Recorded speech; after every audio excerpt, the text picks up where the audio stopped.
Hi everyone, it's the Academy of God, and my name is George, and I am a manifested Son of God, called in the office of prophet and apostle.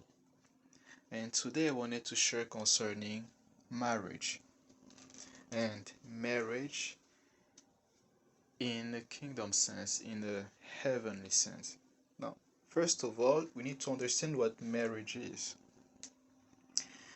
And marriage, as we understand it as it is on earth, is a covenant, and it's a covenant between three people.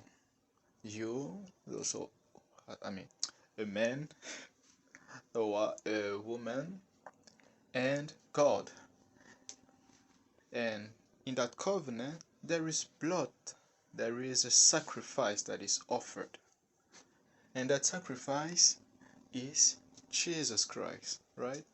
The same sacrifice that was offered on the cross is the same sacrifice offered for the union of the man and the woman in that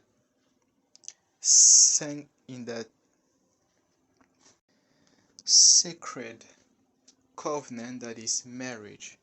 And marriage on earth between a woman and a man is actually a shadow of of the union between the bride of Christ and Christ. It's a shadow of union between a son of God and God when you entered in that union, in that oneness with God, that some people have had the grace to experience. We call it union. It's an experience that you have. And marriage, and through marriage, what you call the act of the sexual intimacy is a shadow of it. Just like man is a shadow, mankind is a shadow of God himself. Now,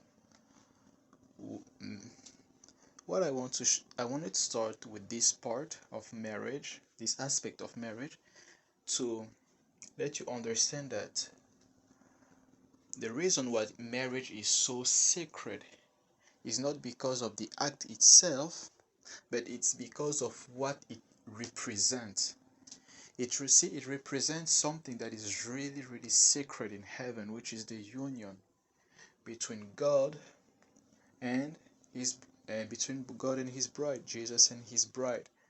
And because of it, it makes marriage on earth extremely sacred because it refers to that. That's why the devil attacks marriage so much. And why between three people? Because God is the one who not only makes your marriage sanctious, he sanctifies your marriage. If God is not there, your marriage is not sanctified. The devil is present and he's going to come and destroy it.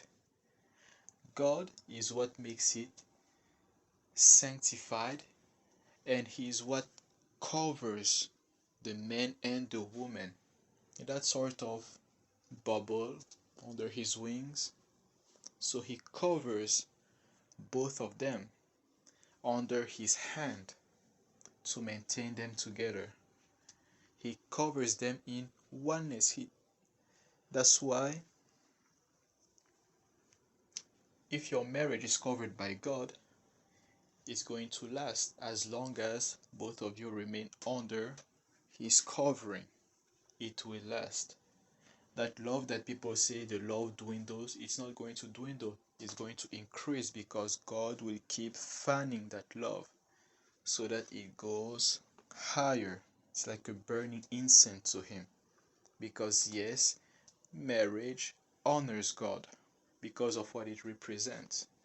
It honors him, and it is a sweet smell to him when that marriage is sanctified and covered under his hand. God receives it as an offering, a sweet smell. When a marriage honors him, a marriage comes from him. It is according to his purpose. He is the one who initiated it. You didn't initiate it yourself. You didn't choose whoever you wanted. You let God bring you together, right? And because of that, it has a sweet smell. He calls it good. He calls it sanctified and sacred. That's why the devil hates it so much. And so just wanted to share to bring you first the awareness of how sacred marriage is.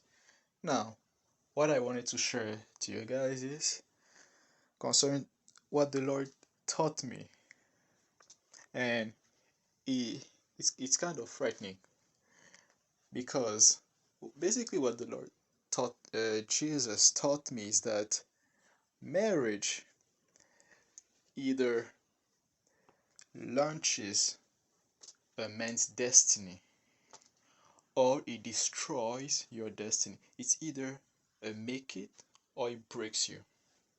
You marry the wrong person, your destiny has been assassinated. It's killed. It's dead, basically. You marry someone who is not the perfect will of God for your life, you have basically robbed yourself of the ability to ever reach the perfect purpose that God had for your life. So you might do a lot of great work for God. Awesome. You might accomplish a lot of great things. Good. But you will never reach the perfect will of God that He had for your life. So there are things in your life that you will never fulfill because you got engaged with the wrong person. And that is what makes it frightening, especially when you learn that most people on earth are with the wrong person, engaged with the wrong person. Now, most of them will find it out when they go and they meet God in heaven. They'll find it out that day.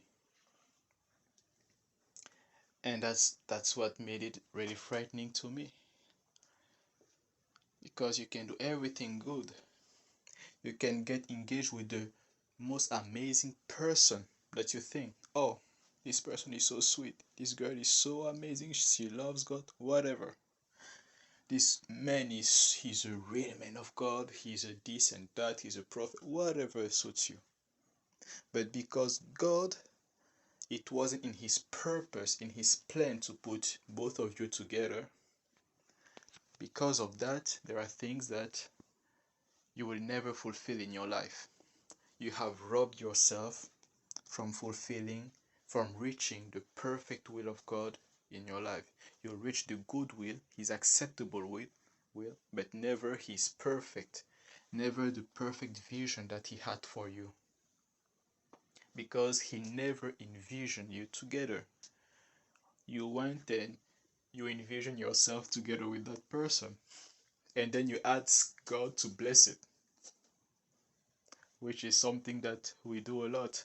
We do things, then we ask God to come and bless whatever we did. Well, it doesn't work like that.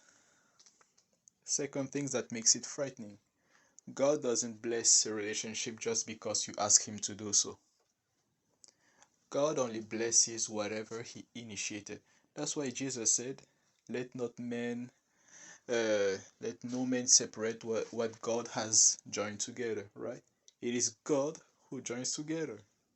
If He didn't join it together, He is not blessed, He's not there. You can say, Pastor, bless it, whoever bless it. Now, God will be there to redeem it. He can help you work it out, but He didn't initiate it first.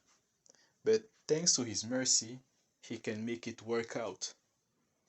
But because it wasn't His perfect will, you will still be kept out of certain things that He had for you, because He never envisioned you together. So think about it when you want to do your relationship things, right? You want to marry and all.